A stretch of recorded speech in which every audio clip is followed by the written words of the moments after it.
फक्त जेएनयू ह्याच्यासाठीच महत्वाचं नाही की फक्त जेएनयू पुरताच विकास केलेला नाही, तर जेएनयू हे आपल्या एकूणच उच्च शिक्षणाच्या व्यवस्थेमध्ये खूपच मूलभूत योगदान झालेलं आहे. त्याचं उदाहरण तुम्हाला सांगतो कसं ते.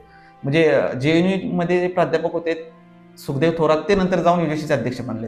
युजीसीचे चेअरमन बनल्यानंतर बऱ्याचशा ज्या काही चांगल्या गोष्टी युजीसीनं केल्या ते त्यांच्या कार्यकालात झालेल्या आहेत. फॉर एक्झाम्पल काय की जेएनयूनं पॅटर्न सेट करायचा, एक पॅटर्न तयार करायचा शिक्षणाचं मॉडेल, आणि त्याची इम्प्लिमेंटेशन देशभर व्हायचे. फॉर एक्झाम्पल रेमेडियल जे क्लासेस आले ते पहिली सुरुवात कुठं झाली तर जेएनयू मध्ये झाली. रेमेडियल क्लासेस ज्यावेळी शिक्षणामध्ये आपल्या पूर्ण शिक्षण व्यवस्थेमध्ये कुठल्याही प्रकारचं आरक्षण नव्हतं, ते आरक्षण कुठं पहिला होतं जेएनयू मध्ये, कास्ट बेस्ड आरक्षण जेएनयूनं सुरू केलं. त्यानंतर आपण नॉन नेट फेलोशिप ज्या सुरू झाल्या त्या कुणाच्या कालावधीत झाल्या, सुखदेव थोरात यांच्या काळात झाल्या. किंवा जेआरएफ सोडून इतर ज्या फेलोशिप आहेत, एनएफ ओबीसी, एनएफएससी, मानफ किंवा दिव्यांगांसाठी दिलेले फेलोशिप, या सगळ्या फेलोशिप त्यांच्या म्हणजे जेएनयूचा प्रोडक्ट कुठं होता ऍज अ युजीसीचे चेअरमन म्हणून होते.